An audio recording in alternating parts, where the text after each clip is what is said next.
and nobody can know what the market's going to do.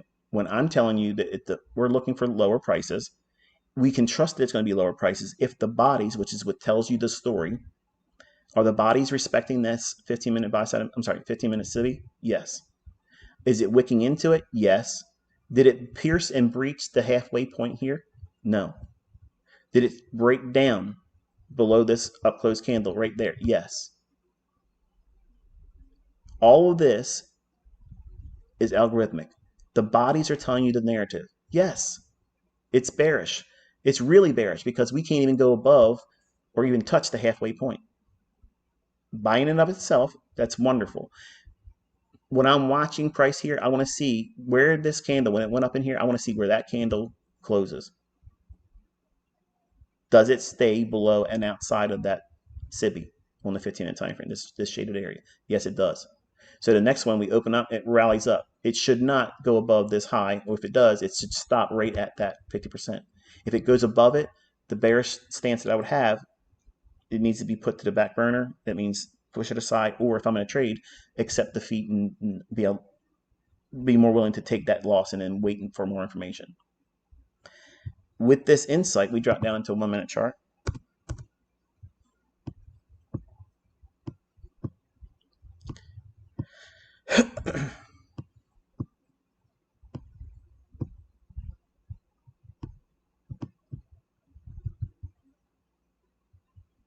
So here we are. And this box here is just simply denoting the opening range gap. So right now it's showing electronic trading hours. Here's regular trading hours.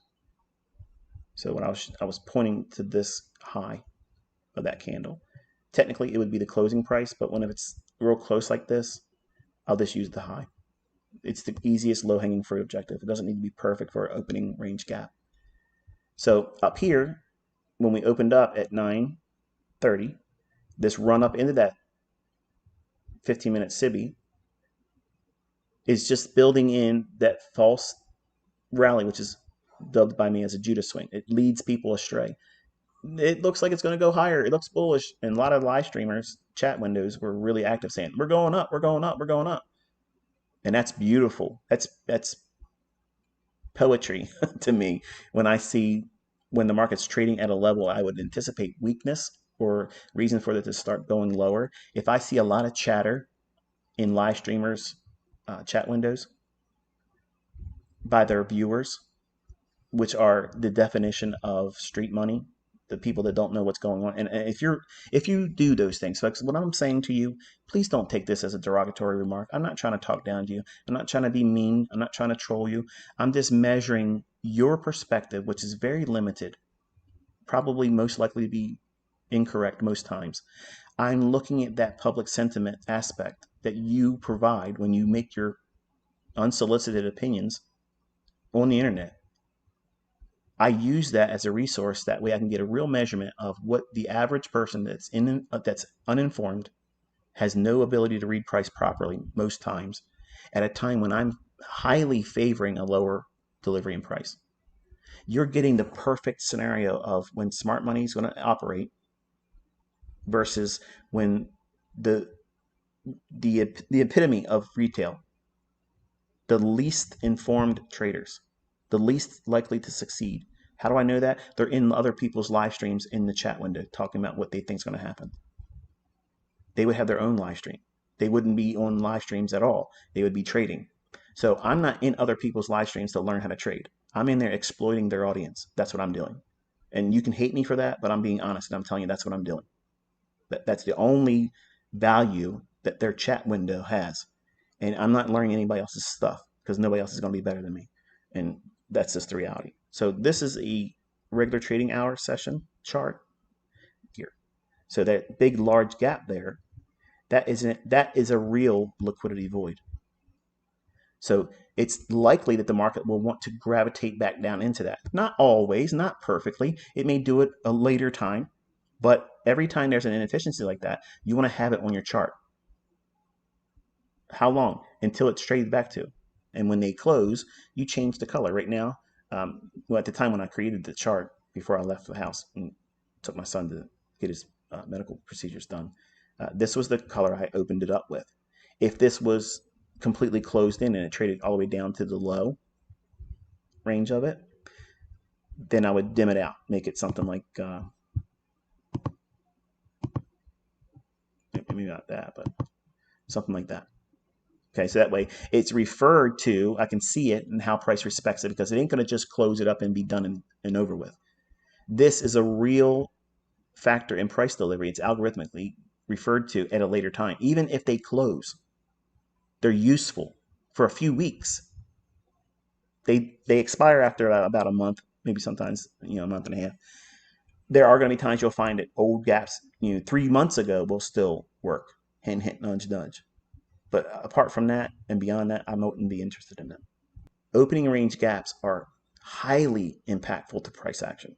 And the levels are the high, upper 75%, 50%, lower quadrant, and the low. Those 4 levels are extremely precise. They're not random. They're not zones, okay? They're very specific price levels. If we're bullish and we were ever to trade back down into this level, say we were higher for a while, and we traded back down into it, I would anticipate the high, the upper quadrant, or the midpoint finding some level of sensitivity. In agreement, but not by itself, with other PD arrays that would be in close convergence to them at the right time of day when we would be trading 3 o'clock to 4 o'clock. 10 o'clock to 11 o'clock, 2 to 3 or 3 to 4 in the afternoon on the PM session. If those levels were revisited and it was also providing another reason to anticipate higher prices or lower prices respective to whatever it is you're anticipating for that time of day for either a silver bullet or model 2022 entry, that's how I would use these opening range gaps like that. And they may be stale or already used and discarded by someone else, which is terrible. That's myopic, and they don't know what they're doing. They will be repeatedly used in the future with an expiration date of about 60 days. But let's change this back because I'm going to keep things as they were. But this is the regular trading hours chart, but we're going to toggle it back to electronic trading, and I'm going to get through this because I'm getting hungry. So here's a low. Here we traded down into that gap there. Okay, so what's the low of that candle? Right there on that 1 minute chart. You're going to be looking up at this price level right here, upper left-hand corner. What's the low of this candle? Right there. 15,414.75. What's the low of this candle right there? 15,414.75. Perfect. Perfect. Not one tick short, not one tick over. It's perfect. I wanted to see it trade up on this candle right there. I wanted to add more right there. This candle's high comes in at 15,413 even. The high on this candle comes in at 15,412.75. I was off by one tick. If it would have given me that one tick, I would have added shorts there. It just didn't give it to me that day. So the change in the state of delivery, which is an order block, it has nothing to do with engulfing. It has nothing to do with the size of the candle. It has nothing to do with it. It's the fact that we opened or closed higher or lower after a transitional event, like either liquidity has been traded to or an inefficiency has been revisited. We have seen on yesterday's trading, both was the occurrence. We have the 15-minute SIBI, which is that pink shaded area here. We had buy stops taken here. This candle is the uppermost candle, and then the previous candle is part of it because it's consecutive up close candles. This candle's opening price right there, that is the order block. It has fuck all to do with a time and sales data. It has nothing to do with level 2 data, which can be faked. It has nothing to do with order book. It has nothing to do with book map. It has nothing to do with nothing else but that very specific price level right there.